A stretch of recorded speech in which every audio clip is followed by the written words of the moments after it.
দেখো এখানে বলেছে 184 টাকায় বিক্রি করেছে এবং এতে 20% ক্ষতি হয়েছে। তার মানে এখানে যদি 184 আমি লিখি এবং ওর -20%, আচ্ছা ক্ষতি মানে 20%, সেক্ষেত্রে মাইনাস ধরছি। তাহলে 20% ক্ষতি মানে কি? 20% ক্ষতি মানে হচ্ছে 80 টাকা বিক্রয় মূল্য হলে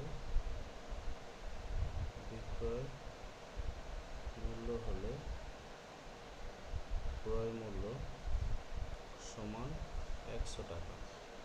1 টাকা হলে আমি যেটা পাই এখান থেকে 100/80, 184 টাকা হলে আমি যেটা পাই সেটা হচ্ছে 100 × 184 / 80।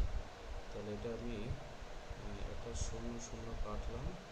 আচ্ছা এখান থেকে 4 দুগুণে এবং 4 4 16, 4 4 16, 4 6 24।